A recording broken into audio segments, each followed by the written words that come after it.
Okay, we're going to go ahead and get started by installing and configuring the XNAT-OHIF viewer plugin.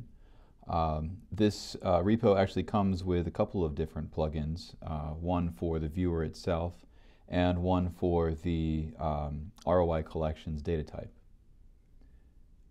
Okay, to get started, we can go to download.xnat.org and scroll down, find the plugin here. There's a download from repo button. So we're going to go to this repo, and you can see that in the dist folder, the way that this plugin is packaged, they've actually included the jars for us in the dist folder. But it's better to go ahead and clone the repo to our local hard drive. That way we can easily pull updates when they're released. So I'm going to go to my terminal here, and I actually have two windows open in my terminal.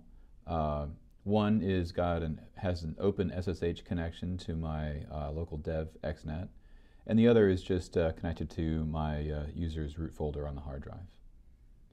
So I'm going to go to my folder where I put plugins, and I'll clone this repo in there. That'll just take a moment.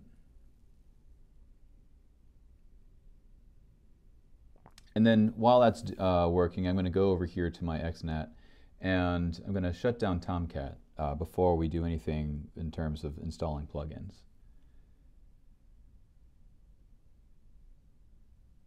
Okay, download is done. Let's go into the plugin dist folder.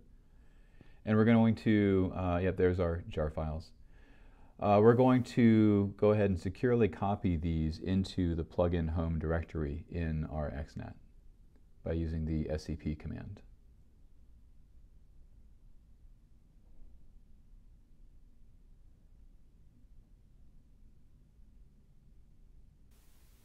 Okay, with those files copied over, we can go back over to our XNAT and start Tomcat back up. And anytime that I do any installing or make any changes to my XNAT system, I really like to watch Catalina when I bring Tomcat back up, just to make sure that everything goes according to plan.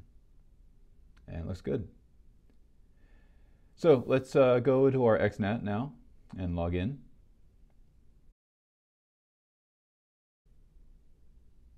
And we can go to an image session here and see our view session link is now in the actions menu. And there's our viewer. Looks good.